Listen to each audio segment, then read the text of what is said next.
अस्सलाम वालेकुम जी। मान के साथ मान व्लॉग्स में खुश आमदीद। जितने भी स्टूडेंट्स यहाँ पे आ रहे हैं उनको थोड़ा सा मसला हो रहा है हीथ्रो एयरपोर्ट पे। अभी तक जो पता चला है हीथ्रो एयरपोर्ट पे वो लोग जो क्वेश्चन कर रहे हैं बच्चों से वो बहुत ज़्यादा टफ हैं। और 3 इंडियन स्टूडेंट्स को उन्होंने डिपोर्ट किया।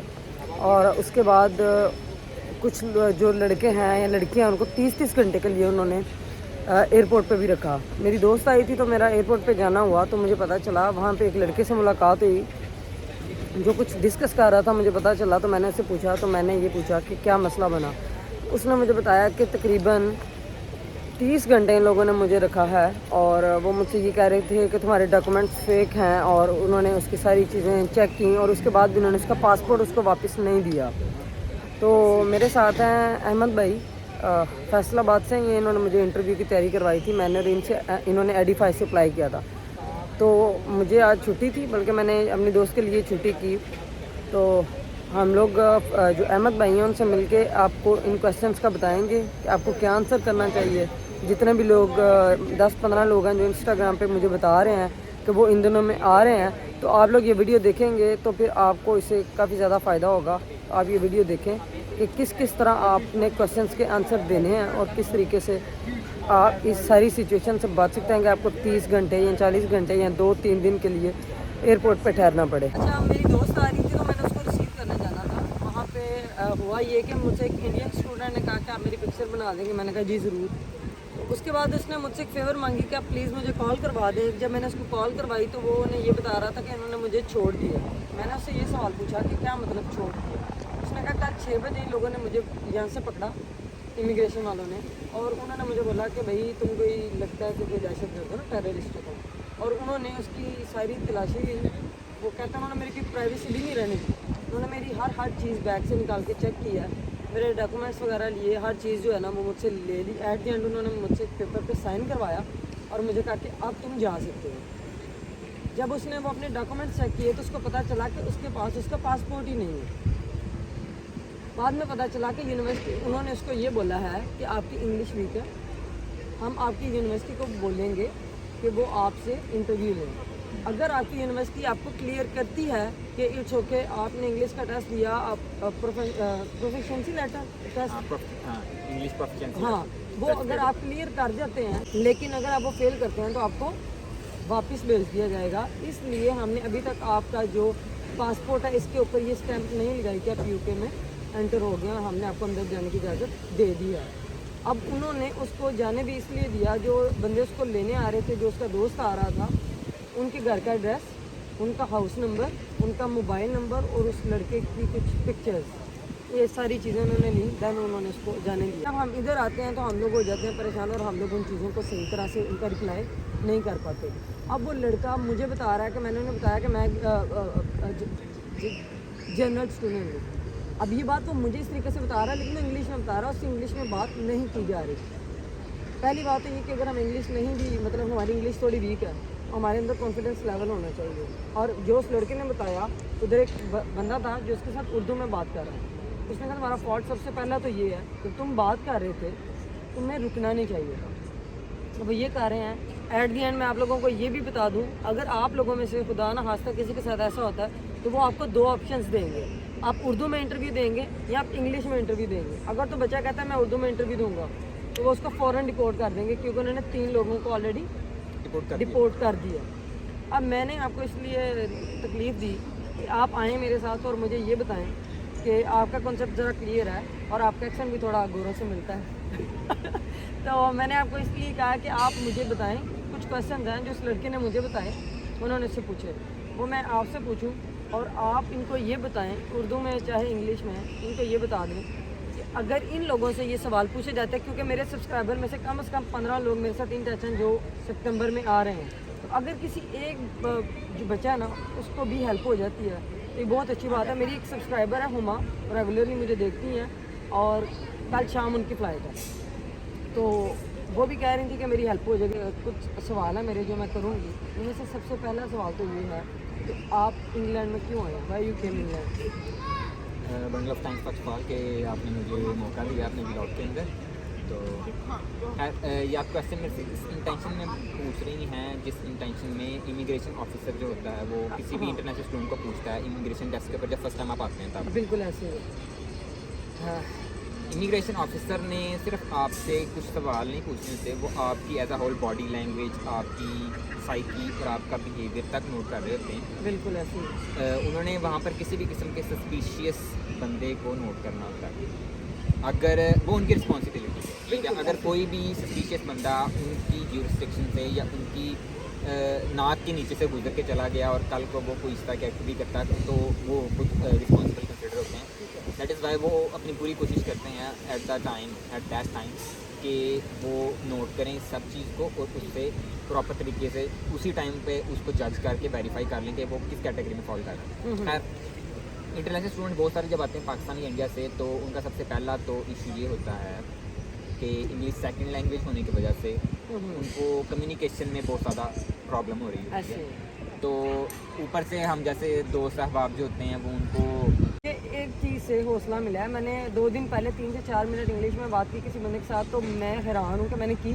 असल में ये है कि मैं और आप बात कर रहे हैं, मैंने कोई लफ्ज़ गलत बोल दिया ना, अगर हम पाकिस्तान में खड़े हैं यार मान ठहर जा, इतने ठीक नहीं आया। ये लोग आपकी बात को समझते हैं, सुनते हैं और उसको रिस्पॉन्स करते हैं। ये आपको ये नहीं कहते और नहीं यार तेनों नहीं पता।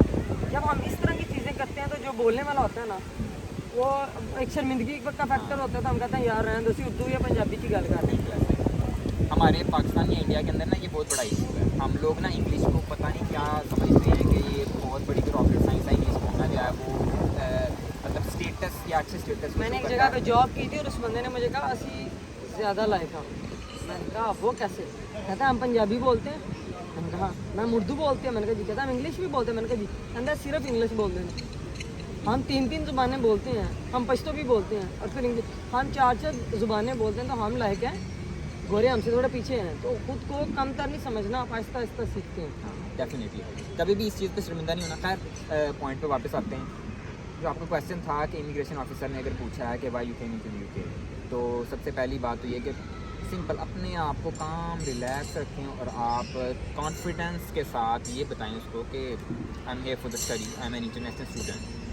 तो उसका अगला क्वेश्चन ये होगा आपके से फॉर इंस्टेंटली कि आपके पास आपका प्रूफ है, स्पॉन्सरशिप जो है वो यूनिवर्सिटी की है, वो उसका एविडेंस मांगते हैं। जो स्पॉन्सरशिप होती है यूनिवर्सिटी स्पॉन्सरशिप देती है, उसका आपके पास प्रूफ जो होता है वो आपका कैश लेटर होता है। बिल्कुल ऐसे ही। ठीक है, आपने वो उसको दिखाना है। वो उसके बाद आपसे पूछते हैं अच्छा आपको स्पॉन्सर किसने किया, फाइनेंशियली सपोर्ट किसकी है आपको, जिससे आपने ये फ़ीस वगैरह या ये वो हो सकता है इतनी डिटेल में ना पूछे, वो आपसे सिर्फ ये पूछेगा कि आपका फाइनेंशियल स्पॉन्सर कौन है या आपके फंड्स किसने अरेंज किए हैं। मेरे से भी उन्होंने ये क्वेश्चन पूछा जब मैं फर्स्ट टाइम आया था यहाँ पर, तो मैं थोड़ा सा मुझे उसके फंड्स वर्ड की समझ नहीं लगी थी एक्सेंट की वजह से। ठीक है, मैंने उससे 2 दफ़ा पूछा कि मुझे आपकी सारी बात की समझ लग गई है, आपने एक वर्ड बोला वो क्या, उसने मुझे दोबारा रिपीट करके बताया फंड्स। आप 2 दफ़ा पूछ लें, 3 दफ़ा पूछ लें, एक बार हमेशा नोट कीजिएगा से 4 दफ़ा पूछ लें, वो बताएगा आपको, वो आपको शर्मिंदा नहीं करेगा। और ना आपने होना है ये नहीं करना कि आप उसकी बात को समझे बगैर आपने उसकी बात सुनी है और आपको ये है कि अगर मैं इसको जवाब फ़ौरन इंस्टेंट नहीं ना दूंगा तो गालबन ये समझेगा कि मैं जो पता नहीं मैं थर्ड वर्ल्ड कंट्री से बिलोंग करता हूँ और मैं लाइक नहीं हूँ या मैं इस काबिल नहीं हूँ, मुझे इंग्लिश नहीं आती या कोई पता नहीं कोई शर्मिंदगी की बात है। ये बात नहीं सोचनी, आप उससे 4 दफ़ा पूछें वो आपको बताएगा। पूरी बात सुने, जब समझ लगे तब आप उसको जवाब दें। पहली बात तो ये होनी चाहिए कि आपकी लिसनिंग इतनी इम्प्रूव ज़रूर हो कि आपको उसकी बात समझ लग जाए, लेकिन कभी भी ऐसा नहीं करना कि आपको उसकी बात समझ नहीं लगी और आप रैंडम को जवाब देते हैं अपनी तरफ से और वो आपका गलत आंसर कंसीडर हो जाए। उसने पूछा कुछ हो रहा है, आपका जवाब यस होना चाहिए था, लेकिन आपने जवाब नो दे दिया गलत समझ के। ठीक है, आपने नो जवाब दे दिया, वो आपका नो पर टिक हो गया तो आप फिर वो उस कैटेगरी में फॉल करेंगे। बिल्कुल ऐसे ही। तो अच्छा, उसके बाद एक क्वेश्चन ये है कि जनाब आपका जो स्पॉन्सर है, जब एक चीज़ ये है कि जब आपने इस क्वेश्चन का जवाब दे दिया आपके स्पॉन्सर कौन है, मेरे फादर हैं, उस लड़के ने ये भी बताया कि जी मेरे फादर मेरे स्पॉन्सर हैं, वो ये करते हैं, वो ये करते हैं और वो ये करते हैं। जब आपसे क्वेश्चन किया तो आप कोशिश करें उस सवाल को इस तरह से उसका जवाब देंगे उस जवाब में से मज़ीद सवाल ना निकले। आपसे पूछा है you know about your university, definitely I know about my university. अब ये नहीं बताना उधर वो वाली ट्रेन जा रही है या ये जा रही है। यहाँ से हम लोग फंसते हैं और हमें उतनी चीज़ों का नहीं पता होता जो हम सारी कर रहे होते हैं। सवाल जो मुझे लगा सबसे मेन चीज़, आपको लेने कौन आ रहा है, आपके पास उसका एड्रेस है, उसका नंबर क्या है, वो इस वक्त कहाँ पे है। One of the few question that they will ask you about, और बहुत इंपॉर्टेंट क्वेश्चन है ये। आपने हमेशा ये ध्यान रखना कि आपसे उन्होंने सबसे पहला क्वेश्चन ये पूछना है कि आप आए किस लिए, बिल्कुल। आप को स्पॉन्सर किसने किया। थर्ड क्वेश्चन ये होगा कि आपने जाना कहाँ पर। अच्छा, थर्ड क्वेश्चन आपका आपसे वो ये करेंगे कि आपने जाना कहाँ पर है। ये भी बहुत इंपॉर्टेंट क्वेश्चन है। मुझे लगता है सबसे इम्पोर्टेंट ये हाँ, बहुत ज़्यादा नहीं, इंपॉर्टेंट तो वैसे सारे ही हैं, क्योंकि अगर आपको ये नहीं पता कि आपको स्पॉन्सर किसने किया है, तो आपको ये पता होना चाहिए अच्छे तरीके के साथ कि आपको यूनिवर्सिटी ने स्पॉन्सर किया, फिर आपको वो फाइनेंशियल स्पॉन्सर या फाइनेंशियल आपको फंड्स आपके जो हैं वो किसने अरेंज किए हैं। ये क्वेश्चन जो होता है इसका मतलब ये वो आपसे ये पूछ रहे हैं कि आपके वो जो फीस के पैसे हैं या बाकी सारे पैसे हैं वो कहाँ से आए। अच्छा, एक और चीज़ मुझे आपसे पूछनी थी, आपके पास कितने पैसे हैं। तो वो इन्वेस्टिगेशन ऑफिसर पूछता है कि आपके पास इस टाइम कितने पैसे हैं। फॉर एग्जांपल हम सारे मिडिल क्लास फैमिली से लोग होते हैं और हमारे पास इतना पैसा नहीं होता कि हम यहाँ पे 3-4 हज़ार पाउंड लेके आएँ। आपके पास 500 या 700 पाउंड है, तो मेरे ख्याल से हमें इसका जवाब ये देना चाहिए कि मेरे पास इतने पैसे हैं। अगर मेरी फीस इतनी क्लियर हो चुकी है, अगर मुझे ज़रूरत पड़ती है तो मैं अपने घर वालों से पैसे मंगवा लूँगा, लेकिन फ़िलहाल मेरे पास ये पैसे हैं। ये नहीं कि आप परेशान हो जाएं, आप कहें कि मेरे पास तो ये पैसे हैं, आगे पीछे का मुझे कोई पता नहीं है। कुछ बच्चे होते हैं जो बहुत ज़्यादा परेशान हो जाते हैं, और कुछ तो अपना स्पॉन्सर ही वो बता देते हैं जो हयात ही नहीं होता। ये सिचुएशंस बनती है। अच्छा, फिर एक केस सामने आया। क्वेश्चंस तो ये हो गए कि आप यहाँ पे क्यों आ रहे हैं, ठीक है, आप क्यों आ रहे हैं, आपको लेने कौन आएगा, आप जाएंगे कहाँ पे, आपके पास फंड्स कितने हैं, और इन सारी चीज़ों के बाद एक केस ऐसा सामने आया मेरा। मैं अपने सब्सक्राइबर से ये है बात कि ये मत सोचिएगा कि मैंने आपको डराने के लिए ये बात की या परेशान करने के लिए, लेकिन एक सीन ये हुआ कि उन्होंने एक लड़के को बोला कि तुम लगता ही नहीं कि तुम स्टूडेंट हो ना, तुम्हारी इंग्लिश बहुत वीक है, बहुत ज़्यादा वीक है। उसने वो नहीं माना, बार बार उनको इत्मीनान जवाब देता रहा, लेकिन एट द एंड उन्हें एक ट्रांसलेटर बुलाना पड़ा उर्दू में, जो उर्दू में वो बात करता था वो लड़का, तो वो आगे से बताते थे। अब जब उसकी सारी बात उनके साथ तय हो गई है, एट द एंड वो मान गया कि भाई मुझे उर्दू नहीं आती। उन्होंने कहा तुम 13-14 साल पाकिस्तान में पढ़ के आए हो, तुम्हें इतनी सी इंग्लिश नहीं आ रही कि तुम हमें रिस्पॉन्स करो, तुम क्या पढ़ोगे यहाँ पे, तुम यहाँ पे कौन सी डिग्री लोगे। एट दी एंड जब उसके पास कोई ऑप्शन नहीं बना, उसने वहाँ बैठे बैठे असाइलम डाल दिया। अब असाइलम का मतलब ये होता है कि जब आप असाइलम डालते हैं, आप अगर वैसे यहाँ पे असाइलम डालते हैं तो आपके पास वो राइट्स होते हैं जो एक ब्रिटिश बॉर्न के पास है, ऐसे ही है। लेकिन अगर आप ये वाला असाइलम डालते हैं तो उस असाइलम में आपको ये होता है कि आपको एक होटल में भेज दिया जाता है, आपको 3 टाइम खाना देते हैं, बहुत अच्छा सा रूम देते हैं, सारी फैसिलिटीज़ होती हैं, बस हथकड़ियाँ नहीं बनाते बाकी वो कैद है, आप जॉब नहीं कर सकते, आप कुछ भी नहीं कर सकते। आप मुझे ये बताएं कि आप क्या मैसेज देना चाहते हैं इन लोगों को जिनकी इंग्लिश वीक है। आपको क्या लगता है कि इंग्लिश ज़्यादा ज़रूरी है या कॉन्फिडेंस लेवल ज़्यादा ज़रूरी है? खैर, सबसे पहले तो मैं ये बता दूँ कि ये जो वीडियो के अंदर हमारी बातें हुई हैं, इनका कतई तौर पर ये मकसद नहीं है कि किसी भी स्टूडेंट को डराया जाए या इतना ज़्यादा प्रेशर बिल्डअप कर दिया जाए कि वो लोग कंफ्यूज हो जाएँ, समझें कि पता नहीं कौन सी रॉकेट साइंस है जो यहाँ पर आके उनके साथ होना है। खैर, कॉन्फिडेंस जो है वो ज़िंदगी के हर स्टेप में आपको चाहिए ही चाहिए। आप जॉब करें, आप पढ़ें, आप कहीं पर भी जाएं, आपको कॉन्फिडेंस लेवल चाहिए होता है। आपको इंग्लिश आती भी है, अगर लेट्स से आप लिखते हैं, आपने अपनी यूनिवर्सिटी जो प्रीवियस डिग्री की बहुत अच्छे तरीके के साथ की है, लेकिन आपकी प्रेजेंटेशन स्किल्स नहीं है, आपकी कॉन्फिडेंस लेवल आपका इस तरह का नहीं है कि आप अपनी बात को कन्वे कर सके लोगों को अच्छे तरीके से। उसका नुकसान ये है कि आपकी इंग्लिश जितनी मर्जी स्ट्रॉन्ग हो, आपके टेंसेस, आपकी ग्रामर, हर चीज़ ठीक हो, आप लिखने में बेहतरीन हो, आपकी जब कम्युनिकेशन नहीं ठीक, आप वो इंग्लिश बोल नहीं सकते सही तरीके से, आप अपनी बात अगले बंदे को डिलीवर नहीं कर सकते अच्छे तरीके से, तो आपकी उस चीज़ का फ़ायदा नहीं। तो इसलिए ये हमेशा याद रखें, कॉन्फिडेंस लेवल ज़रूरी है। मैं थोड़ा सा आपसे ये टाइम लेना चाहूँगा दरम्यान में, स्टेप्स याद रख लें, डरना नहीं, घबराने की भी कोई बात नहीं है कि आप कहें कि पता नहीं इतने ज़्यादा बहुत बड़ा इन्होंने तो हवा बना दिया है इस चीज़ को। पहला क्वेश्चन आपका, आप क्यों आए। दूसरा क्वेश्चन है आपको यूनिवर्सिटी स्पॉन्सर, आपका स्पॉन्सर कौन, यूनिवर्सिटी स्पॉन्सर है। फाइनेंशियल या फंड स्पॉन्सरशिप जो है वो आपकी, आपके पेरेंट्स हैं या जो भी हैं, आपने सच बोलना है। आपका वो सच है जो आपके डॉक्यूमेंट्स कह रहे हैं, वो सच नहीं है जो एक्चुअल है। क्योंकि हमारे में से बहुत ज़्यादा स्टूडेंट ऐसे होते हैं जिन्होंने पैसे उधार पकड़े होते हैं, मैनेज किए होते हैं, लेकिन अपने अकाउंट में रख के वो शो किए होते हैं। इसलिए कभी भी ये नहीं कहना कि मैंने कर्जा लिया है, मैंने उधर से उधार पकड़े, मैंने इधर से उधार पकड़े, ये ऐसे। जो आपके डॉक्यूमेंट्स कह रहे हैं ये आपको पता होना चाहिए पाकिस्तान या इंडिया से फ्लाई करते वक्त भी कि आपके डॉक्यूमेंट्स क्या कह रहे हैं। अपने डॉक्यूमेंट्स के मुताबिक आपने जो बोलना है एग्जैक्टली वही बोलना है जो आपके डॉक्यूमेंट्स कहते हैं। कभी भी उस चीज़ से मतलब कि कन्फ्लिक्ट नहीं होना एक चाहिए। और सवाल कि जब आपको ये पूछा जाए कि आपको लेने कौन आ रहा है, उसका एड्रेस, बहुत सारी चीज़ें, क्या आपको वो ठीक तरीके से उन्हें इन्फॉर्म करना चाहिए कि मैं कौन लेने आ रहा है? हाँ, बहुत इंपॉर्टेंट क्वेश्चन है ये। आपको उन्होंने ये क्वेश्चन ज़रूर पूछना है, ओके, हो गया। बहुत ज़्यादा ज़रूरी है। जब कोविड था तो तब वो कुछ स्टूडेंट ऐसे एजुकेशन, होता है जैसे मैंने आना है और आप मेरे कज़न ब्रदर हो, भाई हो, मैंने आपका बताया, लेकिन आप मुझे कहते हो कि यार ये मत बताना कि मैं लेने आ रहा हूँ ना। कुछ ऐसा सीन हमारे साथ कभी कभार हो जाता है। पहले तो हमें ये कंफर्म करना चाहिए जो बंदा हमें लेने आ रहा है वो लीगल तरीके से यहाँ पर रह रहा है, उसकी सारी डॉक्यूमेंटेशन क्लियर है। दैन हम बताएंगे जी ये हमें लेने के लिए आ रहे हैं, ये इनका एड्रेस है और ये सारी चीज़ें। कभी कभार ऐसा होता है कि इस चीज़ की वजह से हम फंस जाते हैं, क्योंकि ये लोग कंसर्न बहुत ज़्यादा शो करते हैं, हमारी केयर करते हैं। जी अगर आपके पास कुछ भी नहीं है, कोई भी नहीं है, कोई लेने ही नहीं आ रहा, आप बाहर निकलेंगे कहाँ जाएंगे, आप ट्रैवल कैसे करेंगे, आप जाके होटल की बुकिंग कैसे करेंगे जब आपको पता ही नहीं है आप लंदन में पहली बार आए हैं। हम साधारण गांव में चले जाएं तो 10 लोगों से पूछना पड़ता है फलाने के घर जाना है, तो फिर एक लंदन है दुनिया का सबसे बड़ा शहर।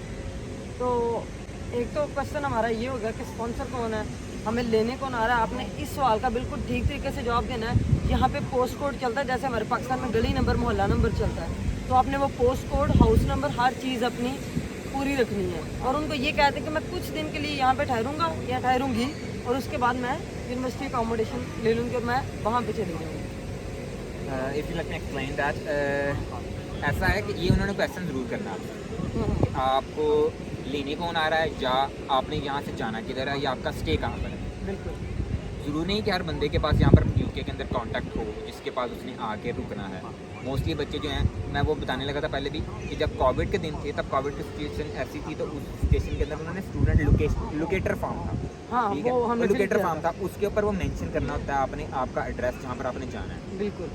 अब वो कंडीशन नहीं है, अब आपका लोकेटर फॉर्म तो नहीं होता, पैसेंजर लोकेटर फॉर्म, लेकिन अब ये है कि आपको ये ज़रूर पता होना चाहिए कि आपने जाना कहाँ पर है। उन्होंने ये क्वेश्चन ज़रूर पूछना है। और जैसे इकरा ने कहा कि वो कंसर्न करते हैं, उनका ये बहुत बड़ा कंसर्न है कि आप फर्स्ट टाइम एक मुल्क में आए हैं, एक कंट्री में आए हैं और आप एक नए शहर में हैं, बिल्कुल इन्वायरमेंट आपके लिए नया है। आप वहाँ पर जाके जाएंगे कहाँ पर, आपको ये नहीं बन पता कि एयरपोर्ट से आपने टैक्सी लेनी है, आपने उबर लेनी है, आपने क्या चीज़ लेनी है, आपको उस सारे प्रोसेस का नहीं पता। आपने यहाँ पर ट्रेन में सफ़र करना है, आपने कैसे जाना है, और आपके पास कुछ नहीं है। सबसे बड़ी बात कि आपको इस चीज़ का आइडिया जब आप आए, हाँ, तो बिल्कुल। आप एक मैं आपको चीज़ और कंफर्म कर दूं यहाँ पे कि जब आप आते हैं तो आपके पास बैंक कार्ड नहीं होता, आप टैक्सी या उबर नहीं करवा सकते। ज़्यादातर ये होता है कि जब आप टैक्सी बुक करवाएंगे या उबर बुक करवाते हैं तो आप उसकी पेमेंट कैसे करेंगे। अब आपके पास दूसरा तरीका ये होता है कि आपने जाना है और जब आप नीचे टर्मिनल पे जाएंगे, आप बस में बैठने लगेंगे तो साथ ही ओस्टर जो है वो आपने लेना है। ओस्टर का तरीकाकार मैंने आपको पहले बताया हुआ है कि आप ओस्टर जो है वो कैसे ले सकते हैं। अगर आप खुद से ट्रैवल कर रहे हैं तो आप ट्रेन में सफ़र करेंगे और आप वहाँ से ओस्टर निकालेंगे, उसको रिचार्ज करेंगे और देन आप अपना जो सफ़र है वो कर सकते हैं।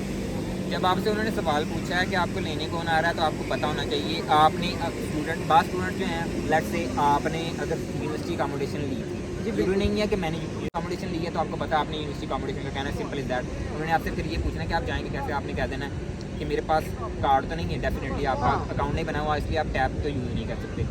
आपने या आपका दो ऑप्शन लेफ्ट होते हैं, ब्लैक कैब या फिर आपके पास ऑप्शन होती है अंडरग्राउंड की। ब्लैक कैब जो हैं वो कार्ड लेती हैं, ठीक है, लेकिन कुछ कैब्स ऐसी भी हैं जो कैश भी लेती हैं, ठीक है। Okay okay. कैश अगर आपके पास है, लेट्स से आप कन्फ्यूजन्स को या जितनी कन्फ्यूजन्स पैदा करने वाले जवाब हैं उस तरह के जवाब देने के बजाय आप स्ट्रेट टू द पॉइंट आते हैं कि मुझे कोई दोस्त लेने आ रहा है। अगर नहीं लेने आ रहा तो आपने कहा हुआ कि मैंने यूनिवर्सिटी अकोमोडेशन ली हुई है, आप सिंपल इज़ दैट कि आपने मैंने दोस्त से पूछा हुआ है, मैंने हॉस्टल कार्ड जाके लेना है, मैंने अंडरग्राउंड से जाना है, दैट्स इट, अल्लाह खैर से। लेकिन अगर आपने यूनिवर्सिटी अकोमोडेशन नहीं ली हुई, आपको पता होना चाहिए कि आपने फ़लाँ बंदे के पास जाना है। जिस बंदे का आपके साथ यहाँ पर रब्ता है, लेट्स से आपके साथ रब्ता है, मेरे साथ रब्ता है, मेरा कोई दोस्त आ रहा है, मैं उसको अपना पोस्ट कोड बताऊँगा, जो इकरा ने पहले बता दिया कि यहाँ पर एक पोस्ट कोड होता है, वो पोस्ट कोड पता होगा। दूसरी बात ये कि उस दोस्त का नाम पता होगा, ठीक है, वो यहाँ पर स्टूडेंट है, वो क्या स्टेटस है उसका, ये कुछ रफ चीज़ें होती हैं। वो इतनी डिटेल में तब नहीं जाएंगे वो ये भी जब आप, पूछते हैं आपका कोर्स कौन सा है, हाँ जी आपकी डेफिनेटली, यूनिवर्सिटी कौन सी है, ये आपका स्टार्ट, आपका कोर्स कितनी देर का है, हाँ जी, और उसके बाद आपकी प्रीवियस एजुकेशन भी वो पूछते हैं कि आपने पहले क्या और पढ़ा वो हो। आपसे ये भी पूछ सकते हैं कि अगर आपकी प्रीवियस एजुकेशन ये थी तो क्या ये उसके साथ, ये जो आपने अभी सिलेक्ट की, ये उसके साथ मैच करती है या नहीं करती। और कुछ बच्चों के मुताबिक वो आपसे ये भी पूछ सकते हैं आपको पता है आपके सब्जेक्ट कौन से हैं। इसलिए मैंने आपसे बोला है कि जब आप यहाँ पे आएंगे तो मैंने अपनी फ्रेंड से भी कहा था और बाकी लोगों से भी कहा था, मैंने इसलिए अपनी फ्रेंड को भी ये मशवरा दिया था कि 2-4 लोगों के साथ ऐसा हुआ था कि जब आप यहाँ पे आ रहे हैं तो आप जब प्लेन से आपको लगेगा जी लैंड करने लगे हैं, तो आप 1 घंटा पहले वो आपका इंटरव्यू जो आपने यूनिवर्सिटी को दिया था उसको आप 2-3-4 बार पढ़ गो लें। थ्रू हो जाएंगे। हाँ, गो थ्रू हो जाए। जब आप उसको पढ़ लेते हैं तो आपके सारे क्वेश्चन जो हैं वो क्लियर हो जाते हैं। लेकिन ये जो आपका होता है ये तो डू और डाई वाला हिसाब हो रहा है आजकल के दिनों में जो सिचुएशन चल रही है, कि आप अच्छे तरीके से रिस्पॉन्स करें कि ये सिचुएशन है, इस तरह से आपने सारे क्वेश्चंस के जवाब देने हैं। और प्लीज़ आप जितने भी लोग आ रहे हैं या हम जो लोग आ गए हुए हैं, हम सब पढ़ाई के लिए बाद में और अपने घर वालों के लिए पहले आते हैं कि हमने आके उनका सहारा बनना है और हमने सारी सिचुएशन को संभालना है।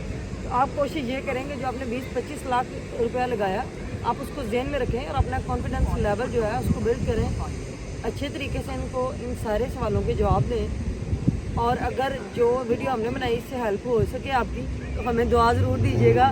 जो इस वक्त इंसान हमारी वीडियो बना रहा है उसके बाजू थक गए हैं और उसने कहा है कि आप बस करें। एंड पे अगर आपके पास कोई बात हो या कोई मैसेज हो उन लोगों के लिए जो, और मुझे लगता है कि जब हम इतनी स्ट्रगल करते हैं तो कॉन्फिडेंस लेवल तो होना चाहिए। डेफिनेटली होना चाहिए। मैं जाते जाते एक बात ज़रूर ऐड करना चाहूँगा। बहुत सारे दोस्त होते हैं हमारे यहाँ पर जो आपको कहते हैं कि मेरा सामान ले आना, मेरी ये चीज़ है वो आ रही है, आ रहे हो अगर आप आते हो तो ये सामान ले आना, ये चीज़ ले आना। स्पेशली जो स्मोकर्स होते हैं आपके दोस्त, वो आपको कहते हैं कि मेरे लिए सिगरेट ज़रूर लेके आना, दुनिया की और चीज़ कोई लेके आनी, ये नहीं लेके आनी। लेकिन एक बात हमेशा याद रखें, दोस्त जो हैं आपको यहाँ पर आ जाए, आप यहाँ पर आप उनको अपनी जेब से ख़रीद के सिगरेट लेके दे सकते हैं, लेकिन वो तब दे सकते हैं, या आप जो उनके लिए सिगरेट वहाँ से भी लेकर आएंगे वो भी यहाँ पर आकर तब दे सकते हैं जब आप यहाँ पर उनके पास पहुँचेंगे। पहुँचना पहले ज़रूरी है। वो लिखा होता है ना मोटरवेज पे या हाईवेज के ऊपर कि देर से पहुँचना ना पहुँचने ज़्यादा बेहतर है। इसलिए बिल्कुल उसी तरह आप जो सामान लेके आ रहे हैं, पहली बात तो ये ज़हन में रखें कि लीगल क्वांटिटी जो अलाउ है वो लेके आए। जैसे मेरा एक फ्रेंड है हसन, उससे उन्होंने पूछा आपके पास कितने सिगरेट्स हैं, उसने कहा जी मेरे पास 2 क्या कहते हैं उनको बॉक्स हैं। हाँ उसने बोला 2 हैं। अब उनमें 40 डिब्बियाँ होती हैं। उसने कहा आपको पता है 1 बॉक्स अलाउ है, आप 2 नहीं लेके आ सकते। फिर उसने फेवर ये दे दी, और ये कभी कभार होता है, किस्मत अच्छी थी। उसने बोला कि आप आगे किसी को बेटा ये मत बताना कि आपके पास 2 बॉक्स हैं, बोलना कि 1 है। और अगर आप लेके आ रहे हैं तो कोशिश करें वो 1 ही हो, 2 ना हो। यहाँ पे बहुत ज़्यादा आजकल मसला हो रहा है, पहले नहीं होता था, अच्छे वक्तों में हम आ गए। अभी भी लोग लेके आते हैं तो वो कहते हैं ना वो ये रैंडम चेक होता है, ये किसी के मुंह के ऊपर नहीं लिखा होता वो कितनी सिगरेट लेके आ रहा है। हाँ। मेरा दोस्त अभी पिछले महीने आया है, हाँ। तो 7 डंडे लेके आए, जिसको आप 7 बॉक्सेस कह लें, ठीक है, तो 140 पैक लेके आया वो। आप खुश हो गए फिर? नहीं खैर, इशू ये नहीं था। इशू ये है कि मेरे कुछ जानने वाले ऐसे भी हैं जिनके पास ब्रिटिश पासपोर्ट है और वो हर 3 महीने बाद पाकिस्तान चक्कर लगाते हैं, वो 20 डंडे सिगरेट के लेके आते हैं, ठीक है। लक पे भी डिपेंड करता है, आपके कॉन्टैक्ट भी बिल्डअप हो जाते हैं, आपका कॉन्फिडेंस लेवल भी बेटर करता है। लेकिन इन शॉर्ट मशवरा यही है कि आप पहली दफ़ा आ रहे हैं, बहुत एक्सपेंस किया हुआ है, बहुत ज़्यादा लाइबिलिटीज़ हैं, बहुत ज़्यादा बर्डन है। आप 1-2 डंडे जो हैं सिगरेट के या 20-40 पैक सिगरेट के जो हैं, उनकी वजह से आप अपना 20-25 लाख रुपया जो है वो मत ज़ाया करें अपने वालिदैन की, और अपनी इतनी एफर्ट या इतना टाइम जो आपने लगाया हुआ है उसको मज़ीद ज़ाया ना करें। इसलिए बिल्कुल अगर आप लेके आते हैं तो वही चीज़ लेके आएँ जिसकी आपको ज़रूरत है। और एंड पे मैं ये कहना चाहती हूँ, जो पहली और जो आज और मेन बात है मेरी, वो ये है, अगर आप किसी क्वेश्चन पे अटकते भी हैं तो उनको मौका मत दें कि वो आगे से खुद की कोई स्टोरी बनाए और आप उस पर यकीन करने लग जाएं। जिस बच्चे को उन्होंने असाइलम का कहा उसको भी वो बार बार ये कहते रहे कि आपकी इंग्लिश ठीक नहीं है, इसका मतलब है कि आप पाकिस्तान से शायद इसलिए आए हों कि आपकी जान को खतरा हो। आपने ये बात नहीं आप कहनी इस तरह की कोई भी, आप जो भी बात कह रहे हैं आपने उस पर यकीन करना और अपना कॉन्फिडेंस लेवल आपने उसी तरीके से रखना है जिस तरह से आप बाकी सारे सवालों के जवाब देते रहे हैं। और डरना बिल्कुल नहीं, इंग्लिश अच्छी है या बुरी है, इंग्लिश बोलना छोड़नी नहीं है। ट्रांसलेटर की बात करेंगे और कहना है बिल्कुल भी हमें ट्रांसलेटर नहीं चाहिए। एंड करें आप ठीक है, मैं फिर दोबारा यही कहूँगा कि इस वीडियो से अगर कोई हेल्प होती है, समटाइम ऐसा होता है हमारी कुछ बातें आपको हेल्प आउट करेंगी, कुछ बातें ऐसी हैं जो नए क्वेश्चन रेज करेंगी, तो परेशान नहीं होना, आप कमेंट सेक्शन में जाके क्वेश्चन पूछ सकते हैं फिर भी। और होपफुली कि आपको इस वीडियो से कुछ ना कुछ गाइडेंस मिली हो। अगर आपकी कन्फ्यूजन बढ़ी है या गाइडेंस हुई है आपकी, जो भी हुआ है, आप कमेंट सेक्शन में आकर ज़रूर बताइएगा भी और पूछिएगा भी। हो सकता है कि अगर कुछ लोग हैं वो कंफ्यूज हुए हैं इस वीडियो के बाद से, तो वो जो क्वेश्चन है वो पूछें, हम कोशिश करेंगे कि हम दोबारा अहमद भाई को बुला लेंगे। अब मुझे कोई इश्यू नहीं है, अगर मेरी वजह से किसी की हेल्प हो सकती है वो आप मुझे बता दीजिएगा, छुट्टी करनी पड़ेगी उस दिन काम से, वो कर लेंगे हम। लेकिन ये ज़रूर है कि कंफ्यूज नहीं होना, आने से पहले पूछ लें। और ये बात ज़रूर नहीं रखें, वो कहते हैं ना पंजाबी में कहते हैं बहुते घर आंदा परोना जड़ा अक्सर भुखा रह जाता है। बिल्कुल इसी तरह ऐसे भी है, ज़्यादा लोगों से मशवरा लेने से भी बाज़ औक़ात आप कंफ्यूज हो जाते हैं। इसलिए मुस्तनद ज़राए जो हैं या ऑथेंटिक रिसोर्सेज जो हैं उनसे आप एडवाइस लें और कोशिश करें कि कंफ्यूज ना हों, और जो है वो पहले से पता करें और उसके stick to the point. Okay जी अहमद भाई, बहुत बहुत शुक्रिया। मिलते हैं इंशाल्लाह नेक्स्ट व्लॉग में, तब तक के लिए अल्लाह हाफ़िज़।